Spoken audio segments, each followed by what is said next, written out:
Hello and welcome to today's video.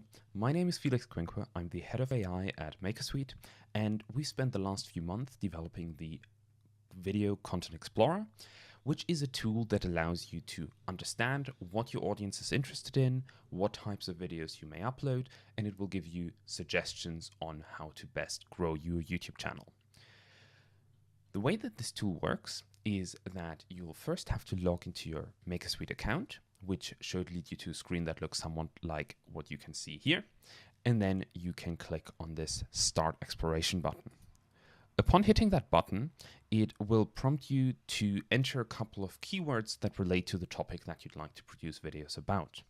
So in my case, let's say I'm a hobby photographer and I'd like to do some camera reviews and maybe a little bit of educational content about how to improve at photography. In that case, keywords that might be relevant for me would be camera reviews, how to get better at photography, and let's say best beginner camera. Now, once I've entered those keywords, all nicely separated with a comma, I can then start my exploration. So what's going to happen now is that the exploration process will launch. It will give you an estimated time until when it's complete. So in this case, it will take about 4 minutes. Usually you can expect a range between 1 and 10 minutes. And as part of this exploration, we will be analyzing up to 8,000 relevant YouTube videos and then pick the 200 to 400 best ones that are closest to your topic and make most sense for you to look at, which we will then show to you once the exploration is complete. So I'm gonna wait until this finishes and I will see you back again then. All right, welcome back. So our exploration has just finished and we can see that based on the status indicating that it is completed. And we can now just press the View Report button to actually see what it's done. So we're going to skip ahead to the research overview for now. And we can see that in total, we've suggested 390 relevant videos. This is out of about 8,000 videos that we've analyzed. And we've sorted those 390 videos in 17 relevant topics. And overall, 181 channels have created those 390 videos. In total, all those videos have about 130 million views. So those are just some general stats to understand what exactly we've done, how large your data size is, and yeah, what to expect from the rest. Now, let's move on to the actual interesting part, which is this bubble chart over here. This bubble chart shows you all of the topics that we found based on 2 different metrics. The first metric is on the y-axis, the relevance score. The relevance score just shows you how relevant the videos within a topic are to the keyword that you've entered. So in this case, the cluster Best Cameras for Photo and Video in 2023 is a cluster that's really relevant to the keywords, namely camera reviews, best photography cameras, and also how to get better at photography, but probably mostly about the first 2. On the other end, we have videos that are less relevant, like for instance, the Sony A7RV camera reviews. Those focus only on a specific brand of camera. They aren't very general, so they don't really match your quite generic keywords that we've entered up here. Now, the second metric that we use is the quality score. The quality score indicates how likely we think you are to succeed if you were to upload to one of the clusters.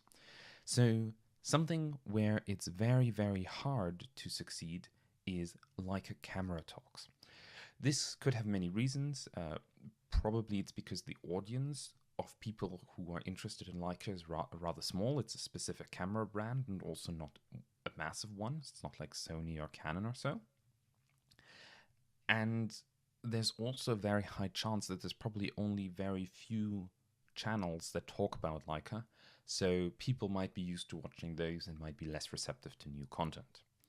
On the other end of the spectrum, we have camera recommendations. Those are just general recommendations about cameras, and you can talk about any brand. You can make it about budget cameras and super expensive cameras, and there's a lot more room for freedom. And generally, people seem to be engaging much more with those videos.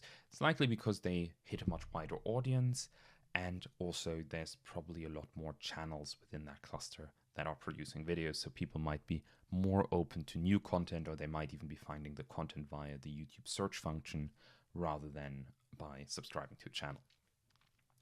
In general, the way that you want to look at this chart is that everything in the top right corner is something that is of particular interest to you.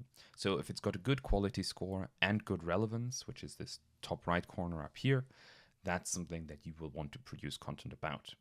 Something that's in the bottom left corner, that's something that you'll want to avoid because you're not very likely to succeed with what you're doing, and it's got pretty bad metrics. But let's say, for the sake of examples here, we're just interested in producing something that's very relevant. We don't care so much about the performance, and we're going to click on best cameras for photo and video in 2023. That's then going to lead us to the cluster, to the topic overview, where we see a couple of general metrics about the videos within the cluster, like, for instance, the commonly used tags, engagement, how many videos and channels there are, and then you also get a list with all of the videos. Now, this is where it gets really interesting because now we move into the individual video analysis section. So let's say this Best Beginner Camera 2023, what you need to know video seems like something that could be something that you'd produce as well, or you'd produce something similar, and you think it would be interesting to understand what exactly this video is doing. You can then just click this little arrow over here, and that's going to get you into the video specific overview. What you'll see here is the performance score. This indicates how well the video is doing once we adjust for metrics like the channel size, the date of upload. So of course, a bigger channel, we expect a bigger video. So if a small channel does particularly well, it'll get a higher performance score. We then also see the sentiment. This is based on the speech within the video. So if the YouTuber is talking very positively, it will be more green, and if they're very negative, it'll be more red. And while orange just means it's neutral. In general, in reviews, the vast majority is just kind of going over camera specs and some of the tech, which is generally quite neutral. And then we've got a couple of positive recommendations, which are responsible for the green part. You then also get this watch intensity graph. This one's really undervalued often, because what it shows you is what part of the video exactly is the audience interested in. Because what we can see here, for example, is that those parts here at the end where the graph is rather low, it's not really something that people are interested in. But this part over here, where there's fairly high values, that's what people actually come here for. And looking at the timestamps over here, we can see that probably this is the recommendations on budget spend and maybe a little bit the types of camera. So that shows you what is the thing that people really want to see. And of course, if you then create a video, that's exactly the thing that you want to talk about. So you want to avoid those that are lower and go for the topics that are a bit higher up here.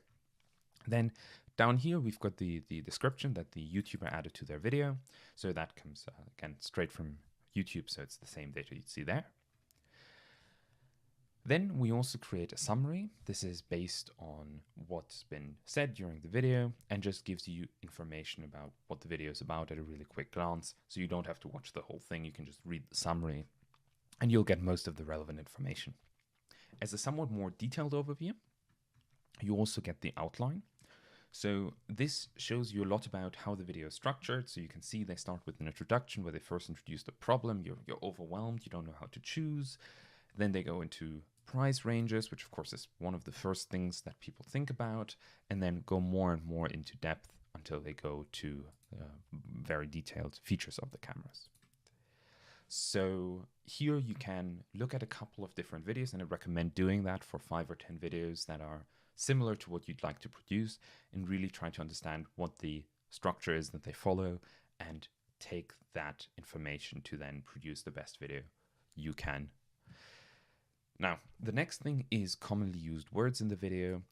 That allows you to just see the topics immediately at a quick glance. And it also gives you recommendations for what you could use as a YouTube tag, because very often something like tagging your video with mirrorless and DSLR can be really useful in helping YouTube understand what you're talking about in the video without them having to do the analysis themselves. So it can sometimes help you grow your audience a little bit faster and make sure that it gets recommended to the right people. We then have the transcript. This is just everything that's being said throughout the whole video with timestamps. So if you'd like to analyze a section in detail, you can just copy and paste it, rewrite it, change things, and then just understand what exactly is being talked about. Finally, we got the YouTube tags. Those are the tags that the creator has added themselves to the video.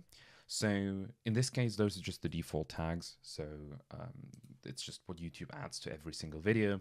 When you produce video, you of course want to add tags yourself that help YouTube understand what the video is about. So in this case, that's not really best practice what they've done here.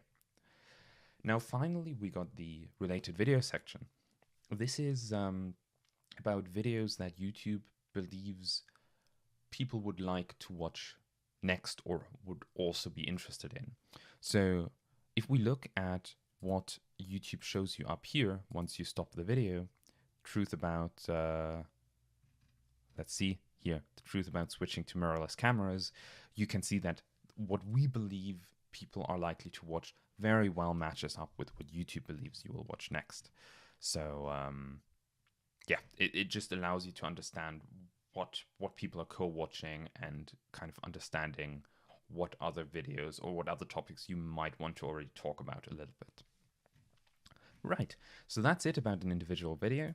And now we get to the really fun part, which is you've done all your analysis, you've seen the topics, you've looked at a couple of videos, you now have an idea of what's out there, but now of course you need to come up with what you actually want to produce. And of course you could spend hours brainstorming, coming up with titles, but you could also just scroll up a bit to those top 5 video ideas. Say you want to make a video about the best cameras for photo and video in 2023, just click on that cluster and it's going to come up with 5 different suggestions. So you can go through those, see whether you like the results or not. And if you like one of them, you can click on this Create Project button. Create Project button takes you to what we call the project briefing page, where you can, you already get the video title, tone, video length, and target audience pre-filled. And you'll have to add some information about your own channel, as well as the goal for your project. So, what are you trying to do? Are you trying to just grow your audience? Do you try to sell something or get leads for your business or so? From here, you'll then be able to generate a whole script, which we've covered in another video that you should find linked down below in the description. Now, finally, what I would generally recommend once you've done an exploration is that you look at this global category. The global category gives you all of the best recommendations that we really think are the top 5 videos that you should make to expand your audience, to grow your channel, and that really help you create content. And with those 5 videos, you can just again click on Create Project to create them. You can also click on Regenerate Ideas, which will generate 5 new ideas. Let's say you've already made them, or for some reason you're not happy with them. You can then just hit that button and it's going to come up with new ones for you based on all of those videos that we've analyzed. So I hope this has helped you understand how the Video Content Explorer is useful in helping you understand content that's out there, take it into actionable steps for content that you can produce, and how you can then connect it to your script writing process, which again, you'll find a video down below that explains how you can get the whole script generated on Maekersuite. But yes, I'll see you in one of the other videos. Thanks so much for watching and talk to you soon. Bye-bye.